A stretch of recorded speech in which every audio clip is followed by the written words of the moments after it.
J.B. 필립스라고 하는 분이 쓴 책 가운데 제목이 이런 책이 있습니다. 너무 작은 하나님. 우리 사람들이 세상을 살아가면서 그 누구도 죽음이라고 하는 현실 앞에서 마음이 편안한 사람이 없습니다. 조금은 불확실함, 조금은 불안함, 두려움을 가지고 이것을 대하게 됩니다. 믿는 사람들 가운데에서도 이 죽음이라고 하는 문제가 삶 속에 큰 걱정의 대상이고 두려움의 대상으로 이렇게 경험되는 그런 경우가 많은 것 같습니다. 이 필립스라고 하는 학자는 이 문제에 대해서 이렇게 말합니다. 삶의 가장 중요한 현실, 죽음이라고 하는 것에 대해서 사람들이 마음이 편하지 않은 이유는 이 죽음이라고 하는 문제까지도 넉넉히 감당하고도 남음이 있으신 하나님의 능력을 잘 알고 있지 못하기 때문이다. 위대하신 하나님의 은혜 가운데 거하면서도 하나님을 우리가 감당하는 일도 감당을 못하실 작은 하나님으로 이해하는 것, 이것이 인간이 삶 속에 두려움을 가지게 되는 가장 중요한 이유이다, 이렇게 말을 하고 있습니다. 우리가 믿음 생활하면서 이 문제에 대해서 좀 심각하게 생각해야 합니다. 어떤 분이 여러분들에게 오셔서 당신이 믿는 하나님은 어떤 분이십니까? 라고 물으신다면 여러분들은 하나님을 어떤 분이라고 설명을 하시겠습니까? 우리 하나님은 크신 분입니다. 위대하신 분이십니다.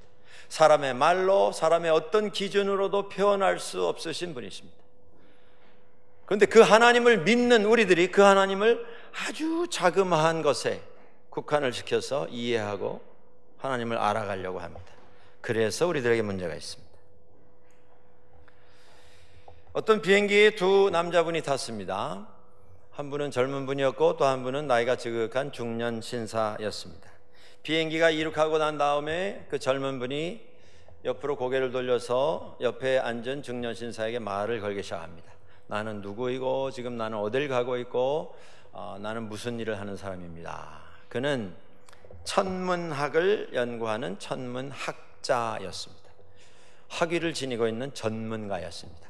이 방대한 우주에 대해서 연구하고 더 많은 새로운 사실을 캐기 위해서 노력하고 있는 학자였습니다. 그런데 이 중년 신사는 목사였습니다. 그러니까 서로 이제 소개를 하고 대화를 하다가 이 젊은 천문학자가 이 나이 많으신 목회자에게 이렇게 질문했습니다. 제가 생각하는 우리가 종교에 대해서 알아야 할 것을 다 집약한 한 문장이 있는데 그거 한번 들어보시겠습니까? 내가 생각하는 기독교는 이거다. 이거 한 문장이면 모든 기독교의 진리와 교훈을 다 함축한 것이다 라고 말할 수 있는 그런 문장을 내가 가지고 있는데 한번 들어보시겠습니까? 그 나이가 많으신 목사가 말을 해봐라 했습니다. 그 젊은이가 기독교에 대해서 이렇게 말하더랍니다.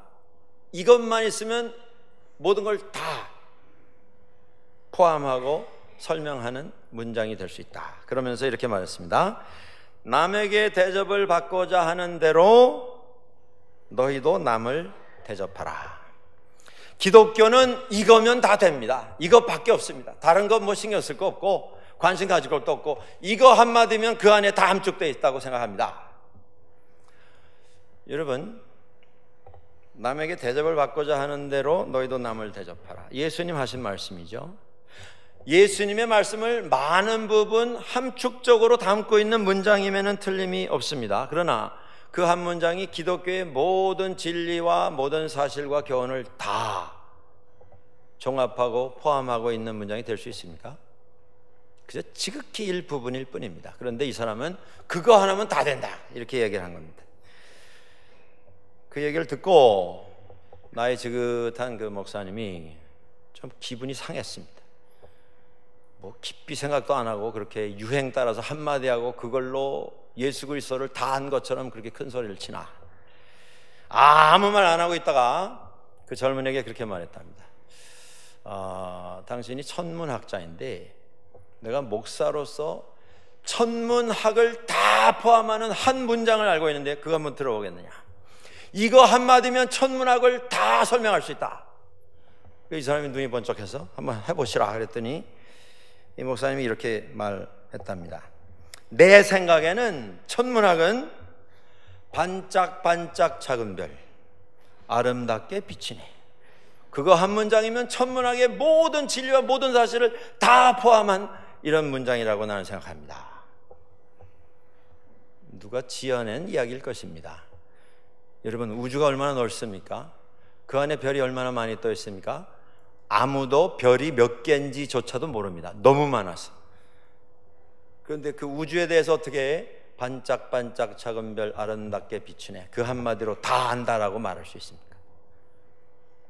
우리 사람들이 알지 못하면서 다 안다고 생각하기 때문에 여기에 문제가 있는 것 같습니다. 우리 믿는 사람들이 하나님에 대해서 더 많은 이해를 가져야 합니다. 하나님이 누구이신가? 이것에 대해서 더 깊은 이해를 가져야 합니다. 이 세상을 살아가기 위해서 이런 이해가 없이는 믿음이 세상에 쓸려 내려가게 되기 때문입니다. 그런데 사람들이 믿음이 없이 하나님을 알지 모른 채 살아가고 있습니다. 알지 모르고 살아가고 있습니다. 알지 못하고 살아가고 있습니다. 그 이유는 사람들이 하나님을 알기를 싫어해서가 아닙니다. 사람들이 하나님에 대해서 관심이 없어서도 아닙니다. 마음에 악함을 품고 내가 어떻게 하면 죄 더 많이 짓고 살 건가, 이걸 꿈꾸기 때문도 아닙니다. 교만하고 거만해서도 아닙니다. 하나님을 알지 못하고 살아가는 이유는 하나님이 누구이신가? 하나님께서는 우리에게 이렇게 요구하십니다. 너희는 마음과 뜻과 정성을 다해서 주 너희 하나님 여호와를 사랑하라. 하나님께서 이걸 요구를 하셨습니다. 그런데 그렇게 하려면 내 삶을 하나님께 다 드려야 합니다. 하나님께 내 인생을 걸고 살아가야 합니다. 근데 그렇게 하지 못하는 이유는 하나님이 누구이신지를 알지 못하는데, 하나님이 정말 내 인생을 걸고 따라갈 만한 가치가 있으신 분인가, 그걸 확신하지 못하는데 어떻게 내 생각을, 내 삶을 다 들여서 그를 따라갈 수가 있겠습니까? 여기서 문제가 생긴 것입니다. 하나님은 어떤 분이십니까? 세상에서 우리가 교육을 받습니다. 태어나면 모든 사람에게 있어서 교육은 미래를 보장하는 가장 중요한 삶의 요소입니다. 한국 개화기 초기에 써졌던 소설에 그런 이야기가 나옵니다. 학당에 모여서 글을 배우는 아이들이 한 목소리로 외칩니다. 아는 것이 힘이다. 배워야 산다. 귀에 익으신 말이죠. 이것이 한국 사람뿐이겠습니까? 세계 어디에서도 이 두 문장은 사회를 새롭게 하고 미래를 새롭게 하는 중요한 요소가 되고 있습니다. 교육을 받습니다. 그래서 교육받은 이후에 좋은 일감을 찾습니다. 그리고 성장하면 가정을 이루고 가족들을 부양을 합니다. 열심히 삽니다. 최선을 다해서 삽니다. 그런데 그렇게 열심히 정직하게 노력하는 사람들이 하나님과의 관계에 있어서는 그런 노력을 기울이지 않습니다. 하나님과는 그저 적당한 수준의, 적당한 차원의 관계만 유지하려고 합니다. 이게 문제입니다. 여러분, 내 자신에게 스스로 물어봐야 할 질문이 이겁니다. 나는 어떤 수준의 신앙생활을 하고 있는가? 그저 편안하고 부담되지 아니하고 내가 원하는 만큼 분량을 정해서 그 이상 넘어가지 아니하는 그 분량의 신앙생활, 적당한 수준의 편안한 신앙생활, 이것이 나의 신앙생활의 수준은 아닌지 모르겠습니다. 우리가 왜 그런 신앙생활을 유지하려고 합니까? 하나님이 누구이신가를 잘 모르기 때문에 그렇습니다. 그에게 인생을 드려도 전혀 염려할 것이 없으신 분이 그분이시다라고 하는 확신이 없기 때문에 불안해서 내가 편안한 마음을 가질 정도만 하나님과의 관계를 유지하려고 한다고 하는 것입니다. 어떤 분들에게 하나님은 우리를 필요할 때 도와주시는 분으로 이해가 되고 있습니다. 하나님은 우리를 돕는 것을 기뻐하시는 분이십니다. 하나님은 우리의 도움이 되시는 분이십니다. 반석이 되시고 산성이 되시는 분이십니다. 하나님이 우리를 도우신다 하는 것이 성경에 기록되어 있습니다. 그런데 문제는 많은 경우에 사람들은 하나님은 내가 필요할 때 필요한 동안 나를 도우시는, 우리가 운전할 때 차에다 넣고 다니시는 스페어 타이어와 같은 이런 하나님으로 관계를 만들어가는 것, 그것이 문제입니다. 스페어 타이어는 꼭 있어야 됩니다. 그런데 차의 타이어의 고장이 날 때만 사용합니다. 그리고 문제가 해결되면 여러분들 그 스페어 타이어를 어떻게 하십니까? 다시 떼서 제자리에 갖다 놓지 않습니까? 스페어 타이어를 1년에 몇 번씩 열어보고 그 타이어가 잘 있는지, 건강한지, 그런 체크업을 하시는 분들이 몇 분이나 되십니까? 없습니다. 그럴 필요가 없습니다. 하나님이 도우시는 분이신데 그 도우시는 하나님과의 관계가 운전하는 분이 가지는 스페어 타이어와의 관계와 같은 그런 경우가 많다고 하는 것입니다. 하나님은 어떤 분들에게는 천국에 계셔서 높은 보좌에 앉으셔서 예배를 받으시는 분이십니다. 하나님은 그런 분이십니다. 그런데 그것만 가지고는 우리는 하나님을 알 수가 없습니다. 먼 훗날 만나보게 될 하나님, 천국에서 우리를 맞이하시게 될, 죽음이라고 하는 관문을 건너가야만 뵐 수 있는 분, 우리는 훗날 하나님을 다 만나 뵙게 될 것입니다. 그런데 중요한 것은 우리가 살아가고 있는 오늘, 나의 삶의 현장에, 이 현실 속에 내가 하나님을 만나지 못한다면, 나의 오늘 진행되고 있는 이 삶 속에 하나님이 함께 하시지 않는다고 한다면 그 수많은 세월 후에 그곳에서 하나님을 뵙게 되리라고 하는 것, 어떻게 믿을 수가 있습니까? 지금도 못 믿는데 수십 년 후에 하나님을 뵙게 되리라, 능력이 없는 믿음이 되어버리고 맙니다. 어떤 분들은 하나님을 삶의 기준, 원칙으로 생각하는 분들도 있습니다. 윤리의 기준, 도덕의 기준. 그런데 기준만 되면 거기에 만남이 없습니다. 종이에 써 있는 글귀가 되어버리고 맙니다. 책에 적어놓은 이론이 되어버리고 맙니다.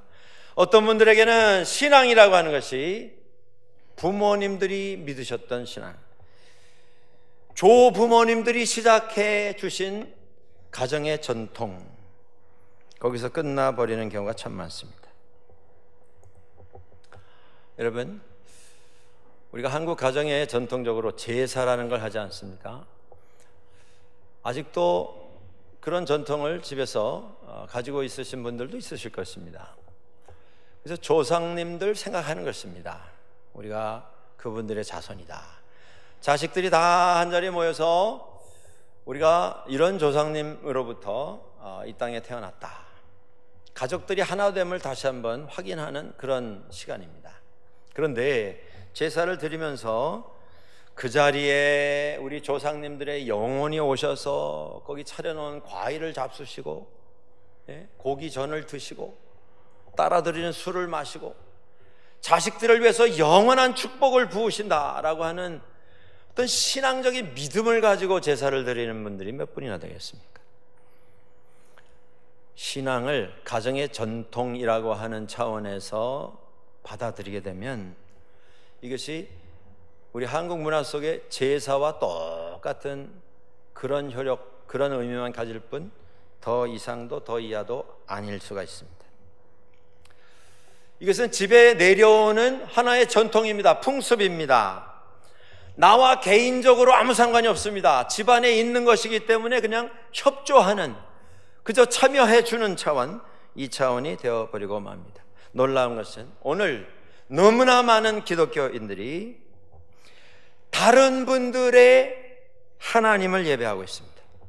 내가 만난 하나님, 나를 찾으신 하나님, 내가 체험한 하나님의 은혜 가운데 내가 발견한 하나님, 내가 이해한 하나님이 아니라 부모님들이 그렇게 정성으로 섬기셨던 하나님, 아버님께서 그렇게 순종하고 철저하게 섬기셨던 하나님, 조부모님들이 희생의 피를 흘려서 우리 가정에 시작했던 하나님, 나와는 상관이 없습니다.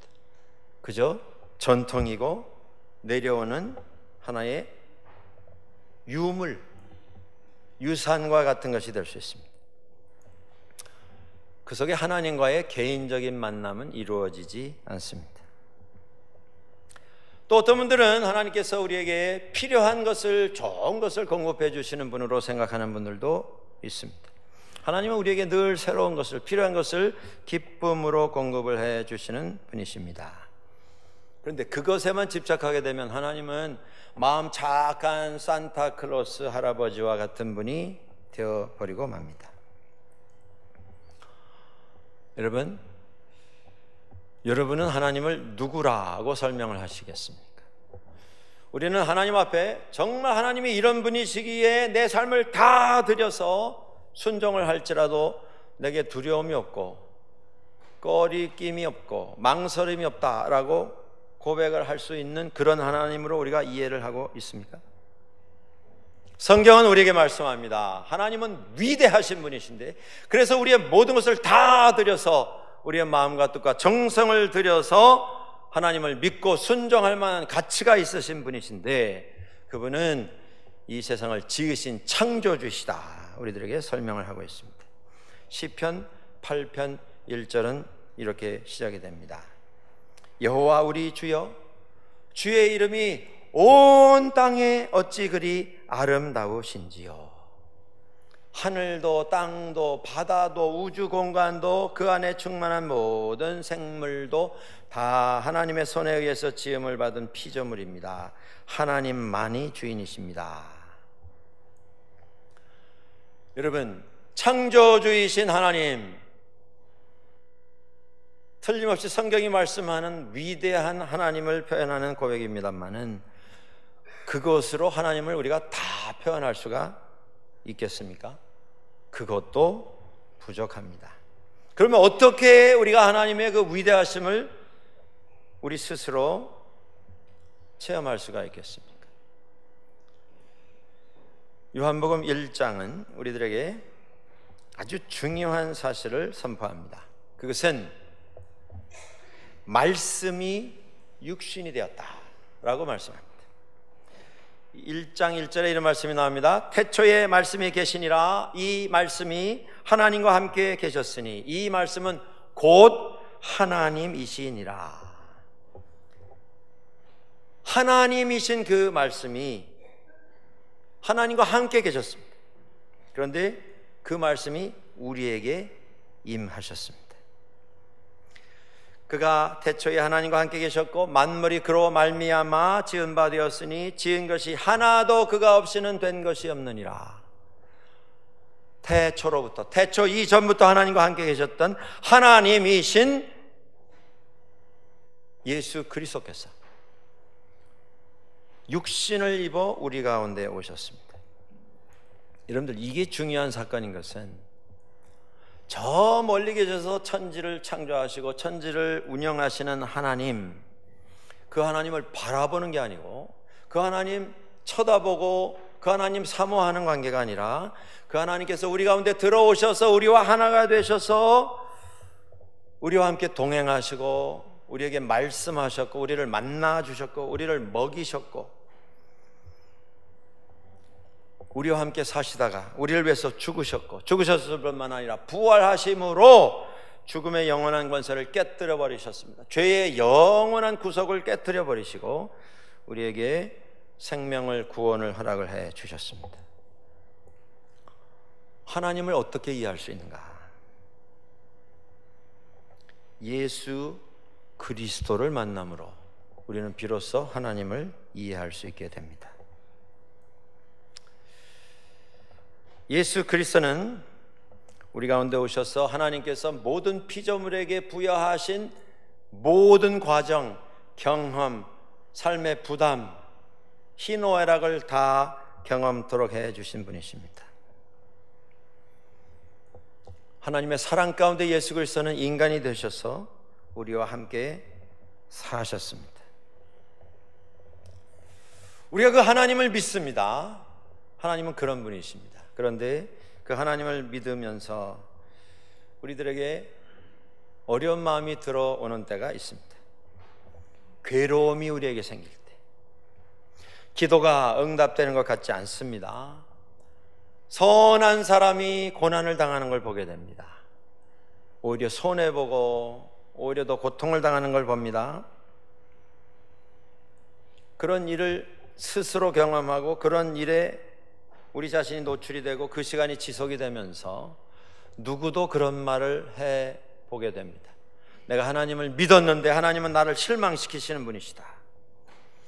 가정에 어려움이 옵니다. 자녀들 때문에 어려움이 옵니다. 사업에도 어려움이 올 때가 있습니다. 건강에 어려움을 당하게 되는 때가 있습니다. 그때 우리 하나님 섭섭한 마음으로 원망하게 되지 않겠습니까?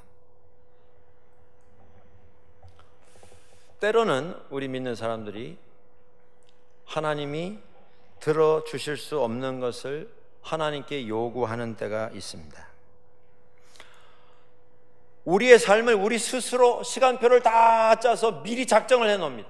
나는 몇 살까지 이 일을 이루고 그 다음에 어떤 일을 하겠고 그 다음 과정은 어떠해야 하겠고 어느 시간에 얼마만큼 무슨 일이 일어날 것이다. 내가 예정합니다. 내 삶을. 그리고 하나님은 내가 예정한 그 계획표를 따라서 내게 필요한 것을 공급하셔야 한다 라고 생각하고 인생을 살아갑니다. 하나님은 우리를 지으신 분이십니다. 그리고 지음받은 우리 모두를 하나님 학교에 부르셔서 훈련을 시키시는 분이십니다. 그런데 하나님께서 이 세상에 지으시고 우리를 부르셔서 훈련시키시는 그 하나님 학교는 유치원이 아닙니다. 필요한 것만 공급을 해주면 행복해서 지내는 유치원을 운영하시는 게 아닙니다. 하나님은 그곳에 부르셔서 시작은 유치원에서 시작을 하겠지만 결국에 하나님 앞에서 책임 있는 존재로 생각하고 결단하고 선택할 수 있는 존재로 성숙한 존재로 세움을 입도록 하나님은 우리들을 부르시는 것입니다.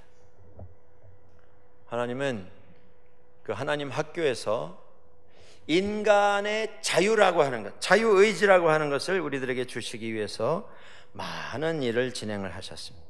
진정한 의미의 자유의 의지를 가지고 하나님 앞에서 선택하고 하나님 앞에서 결단할 수 있도록 하시기 위해서 하나님은 인간의 실패, 인간의 배신, 인간의 죄까지도 감당을 하셨습니다. 놀라운 것은 진정한 의미의 성숙한 믿음과 인간의 실패, 이것이 하나님 학교 안에 공존한다고 하는 것입니다. 실패합니다. 깨달음을 가지고 다시 일어납니다. 진행하는 동안 또 실패합니다. 넘어집니다. 그리고 다시 일어납니다. 그러면서 우리는 하나님 앞에 성숙한 존재로 변화되어 가는 것입니다. 우리가 하나님 앞에서 불평을 하게 될 때 우리 마음속에 이런 마음이 있습니다. 하나님은 우리가 어려울 때 우리를 일으키시고 우리 삶이 망가지면 바로 고쳐주시고 바로 온전케 해주시는 일을 진행하시는 분이어야 한다. 그리고 그것이 지체가 되든지 그 일이 자주 반복이 되면 하나님께 불평을 하기를 시작한다라고 하는 것입니다. 그러나 하나님은 하나님 학교에 우리를 부르셔서 우리와 그런 관계를 만들지 않으십니다. 하나님께서는 마치 누가복음에 나오는 탕자의 비유에 집을 떠나버린 둘째 아들같이 아버지의 마음에 못을 받고 상처를 주고 아버지의 신뢰와 사랑을 배신하고 나는 내 인생 내 마음대로 내가 살겠습니다 뿌리치고 나가버린 내 시간표대로 내가 즐기면서 살겠습니다. 먼 나라로 떠나서 방황을 하는 둘째 아들을 둔 그 아버지와 같은 분입니다.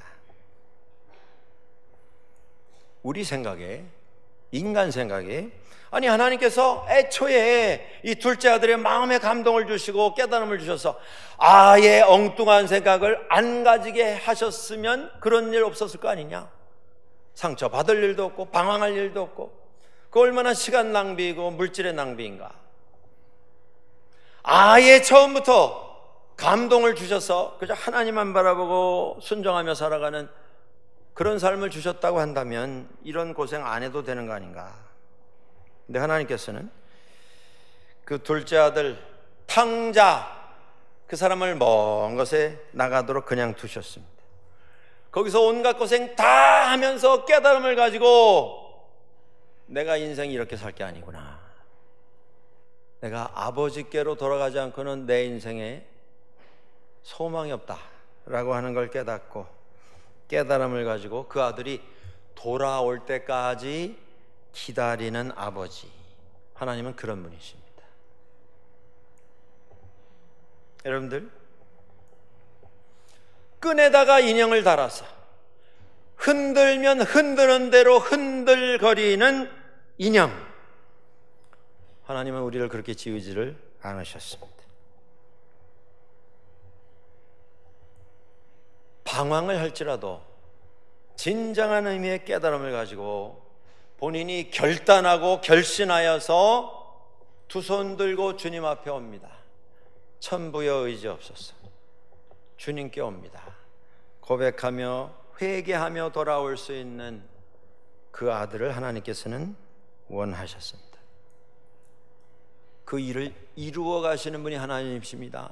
그런데 그 일을 예수 그리스도를 통해서 이루어 가십니다. 하나님이 누구이십니까?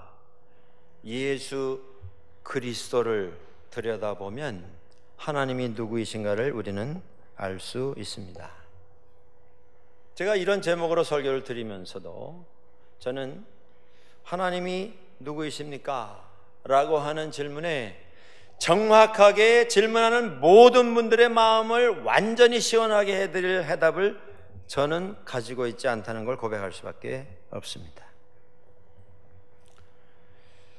예수 그리스도는 우리의 위대한 스승이 되시고 선생이 되시는 분이십니다. 선지자가 되시는 분이십니다. 그는 하나님과 동등됨을 취할 수 있는 유일한 분이십니다. 그분은 완전한 하나님이시자 완전한 인간이 되신 분이십니다. 이 지구상에서 유일하게 죄와는 상관이 없으신 분이십니다. 그러나 그걸 우리가 어떻게 다 알 수가 있습니까? 어떻게 다 설명을 할 수가 있겠습니까?